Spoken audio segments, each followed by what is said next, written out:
वचन, ये वचन प्यारा वचन, ईशो मसीह का प्यारा वचन, पाव को दीप को राह को रोशन, ये है मसीह का प्यारा वचन, ये है वचन प्यारा। परमेश्वर के धन्य नाम की महिमा हो। प्रभात मनन के सत्र 2130 में आप सभी का बहुत ही विनम्रता के साथ स्वागत करता हूं।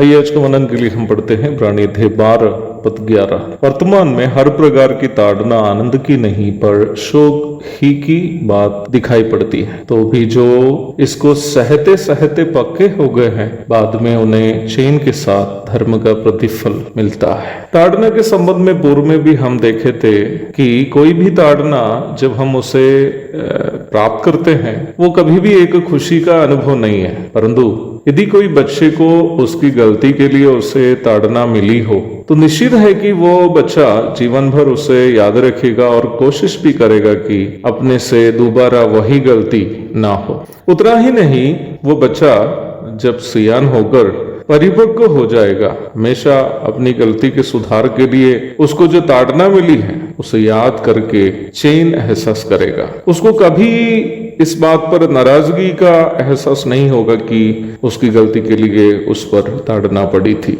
मेरे बचपन की एक बात मुझे याद आ रही है। मेरे 4 क्लास तक की पढ़ाई मेरे गांव कुंभनाड के सरकारी स्कूल में हुई थी। स्कूल की ओर मैं अन्य बच्चों के साथ पैदल जाता था। मैं स्कूल जाने के पूर्व ही मेरी माँ अपनी स्कूल की ओर निकल जाती थी जहां वो नौकरी करती थी। जब मैं स्कूल की ओर निकलने लगा, एक दिन मेज पर 5 रुपये पड़े हुए मैंने देखा। मैंने उस रुपये उठाया और जाते समय रोज हम लोग जिस किराना दुकान से सामान खरीदते हैं वहां से थोड़ा सा गुड़ खरीदा और साथी बच्चों को भी देकर हम सब मिलकर खाते हुए स्कूल की ओर चले गए। वास्तव में वो 5 रुपये मेरी माँ किसी काम के लिए कुछ अन्य रुपये के साथ अपने पर्स में शायद रखे गए रुपये थे। शायद उनके पर्स से वो 5 रुपया गिर गया था और मेज पर पड़ा था।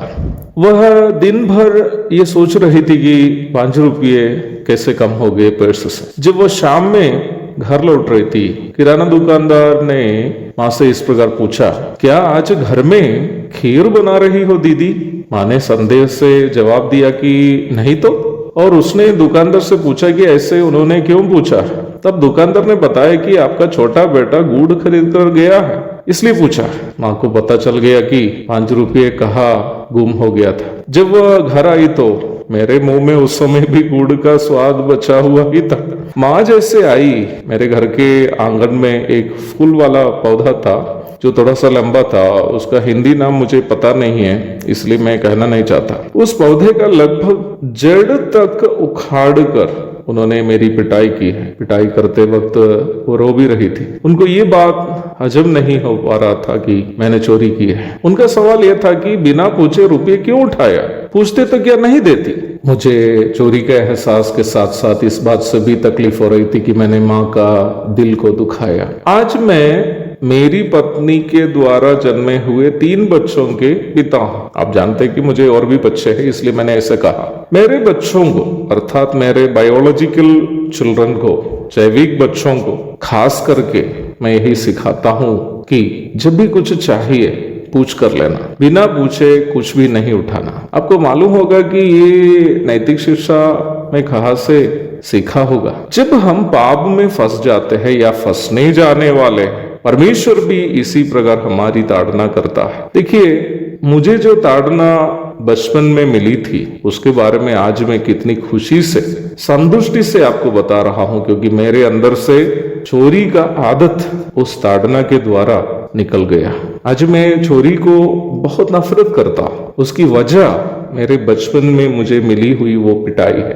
एक दिन पवित्रता से परिपूर्ण होकर प्रभु की उपस्थिति में मैं और आप जब खड़े रहेंगे, हम भी प्रभु से इसी प्रकार कहेंगे, प्रभु जी आपने जितनी ताड़ना मेरी की है वो सभी ताड़ना के लिए आपको धन्यवाद, क्योंकि आज यीशु मसीह के पवित्रता से परिपूर्ण होने के लिए उन ताड़नाएं मेरी मदद की है। एक और शुभ दिन की धन्य कामनाओं के साथ आज का मनन मैं यहाँ समाप्त करता हूँ। प्रभु आप सबको आशीष दे। आमीन।